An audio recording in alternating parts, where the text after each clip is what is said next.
Good morning, girls and boys. I'm happy to be with you again today. The first story I'm going to read is The Little Engine That Could, and it's by Waddy Piper. And apparently there's new art with this edition, and the art was done by Lauren Long. So, The Little Engine That Could. Chug, chug, chug, puff, puff, puff, ding dong, ding dong. The little train rumbled over the tracks. She was a happy little train, for she had such a jolly load to carry. Her cars were filled full of good things for boys and girls. There were toy animals, giraffes with long necks, teddy bears with almost no necks at all, and even a baby elephant. Then there were dolls with blue eyes and yellow curls, dolls with brown eyes and brown bobbed heads, and the funniest little toy clown you ever saw. And there were cars full of toy engines, airplanes, tops, jackknives, picture puzzles, books, and every kind of thing boys or girls could want. But that was not all. Some of the cars were filled with all sorts of good things for boys and girls to eat. Big golden oranges, red-cheeked apples, bottles of creamy milk for their breakfast, fresh spinach for their dinners, peppermint drops, and lollipops for after-meal treats.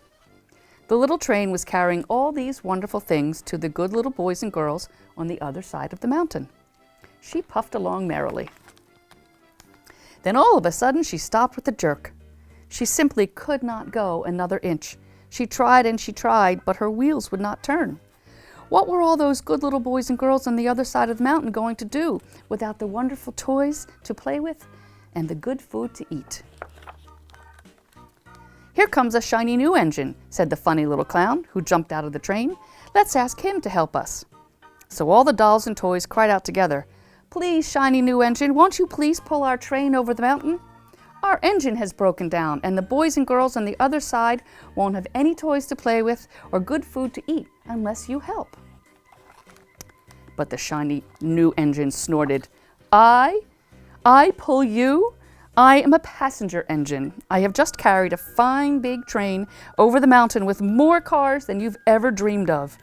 My train had sleeping cars with comfortable berths, a dining car where waiters bring whatever hungry people want to eat, and parlor cars in which people sit in soft armchairs and look out of the big plate glass windows. I pull the likes of you? Indeed not. That was mean. And off he steamed to the roundhouse, where engines live when they are not busy. How sad the little train and all the dolls and toys felt. Then the little clown called out, "The passenger engine is not the only one in the world. Here is another engine coming, a great big strong one. Let us ask him to help us." The little toy clown waved his flag, and the big strong engine came to a stop. "Please, oh please, big engine," cried all the dolls and toys together. "Won't you please pull our train over the mountain? Our engine has broken down, and the good little boys and girls on the other side won't have any toys to play with or good food to eat unless you help us." But the big strong engine bellowed, "I am a freight engine. I have just pulled a big train loaded with big machines over the mountain. These machines print books and newspapers for grown-ups to read. I am a very important engine indeed. I won't pull the likes of you." And the freight engine puffed off indignantly to the roundhouse. The little train and all the dolls and toys were very sad. "Cheer up," cried the little toy clown. "That freight engine is not the only one in the world. Here comes another. He looks very old and tired, but our train is so little, perhaps he can help us." I wonder who's coming now. Oh my. So the little toy clown waved his flag, and the dingy, rusty old engine stopped. "Please, kind engine," cried all the dolls and toys together, "won't you please help our train over the mountain? Our engine has broken down, and the boys and girls on the other side won't have any toys to play with or good food to eat unless you help us." But the rusty old engine sighed. "I am so tired. I must rest my weary wheels. I cannot pull even so little a train as yours over the mountain. I cannot. And off he rumbled to the roundhouse, chugging, I cannot. Then indeed the little train was very, very sad, and the dolls and toys were ready to cry. But the little clown called out, "Here's another engine coming, a little blue engine, a very little one, but maybe she will help us." The very little engine came chugging merrily along, and when she saw the little toy clown's flag, she stopped quickly. "What is the matter, my friends?" she asked kindly. "Oh, little blue engine," cried the dolls and toys, "will you pull us over the mountain, please? Our engine has broken down, and the good boys and girls on the other side won't have any toys to play with or good food to eat unless you help us. Please, please help us, little blue engine." "I'm not very big," said the little blue engine. "They use me for only switching trains in the yard. I've never been over the mountain.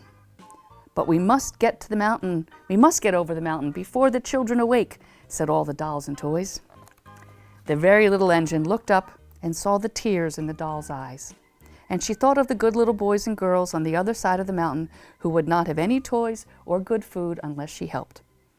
Then she said, "I think I can, I think I can, I think I can," and she hitched herself to the little train. She tugged and pulled and pulled and tugged, and slowly, slowly, slowly they started off. The toy clown jumped aboard, and all the dolls and that toy animals began to smile and cheer. Puff, puff, chug, chug went the little blue engine. "I think I can, I think I can, I think I can, I think I can, I think I can, I think I can." Up, up, up. Faster and faster and faster the little engine climbed, until at last they reached the top of the mountain. Down in the valley lay the city. "Hooray, hooray!" cried the funny little clown and all the dolls and toys. "The good little boys and girls in the city will be very happy because you helped us, kind little blue engine." And the little blue engine smiled and seemed to say, as she puffed steadily down the mountain, "I thought I could, I thought I could, I thought I could, I thought I could, I thought I could." And she did. The end. It's all a matter of what you think you can do, right? You have to try. And when you try, you find that you can do pretty much anything you want to do. Okay, the next one is a favorite of my daughter and my granddaughter. This is called The Rainbow Fish by Markus Pfister.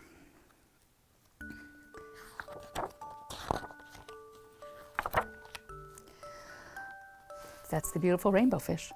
A long way out in the deep blue sea, there lived a fish. Not just an ordinary fish, but the most beautiful fish in the entire ocean.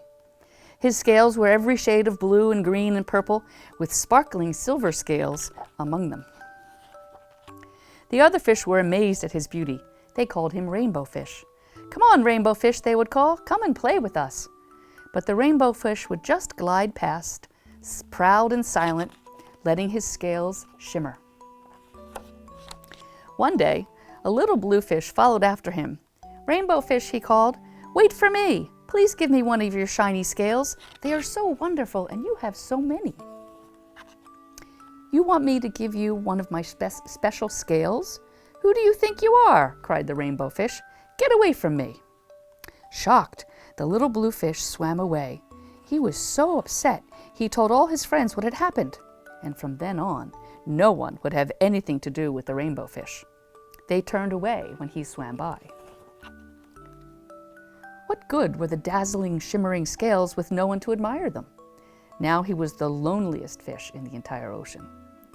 One day he poured out his troubles to the starfish. "I really am beautiful. Why doesn't anybody like me?" he asked. I can't answer that for you," said the starfish. "But if you go beyond the coral reef to a deep cave, you will find the wise octopus. Maybe she can help you." The Rainbow Fish found the cave. It was very dark inside, and he couldn't see anything. And then suddenly 2 eyes caught him in their glare, and the octopus emerged from the darkness. "I have been waiting for you," said the octopus. "The waves have told me your story. This is my advice. Give a glittering scale to each of the other fish. You will no longer be the most beautiful fish in the sea, but you will discover how to be happy." "I can't," the Rainbow Fish started to say, but the octopus had already disappeared into a very dark cloud of ink. "Give away my scales? My beautiful shining scales? Never! How could I ever be happy without them?" Suddenly, he felt the touch of a light the light touch of a fin. The little blue fish was back. "Rainbow fish, please don't be angry. I just want one little scale." The rainbow fish wavered. "Only one very, very small shimmery scale," he thought. "Well, maybe I wouldn't miss just one." Carefully, the rainbow fish pulled out the smallest scale and gave it to the little fish. Thank you very much," the little blue fish bubbled playfully as he tucked the shiny scale in among his blue ones. A rather peculiar feeling came over the rainbow fish. For a long time, he watched the little blue fish swim back and forth with his new scale glittering in the water. There's the little scale on the little blue fish. The little blue fish whizzed through the ocean with his scale flashing, so it didn't take long before the rainbow fish was surrounded by the other fish. Everyone wanted a glittering scale. The rainbow fish shared his scales left and right, and the more he gave away, the more delighted he became. When the water around him filled with glimmering scales, he at last felt at home among the other fish. Finally, the rainbow fish had only one shining scale left. His most prized possessions had been given away, and yet he was very happy. "Come on, rainbow fish," they called. "Come and play with us." "Here I come," said the rainbow fish, and happy as a splash, he swam off to join all of his friends. The end. So he gave away all his scales but one, and they all had scales, and it made them all happy. This is the end for today. I will see you next time. Have a nice day, and have fun.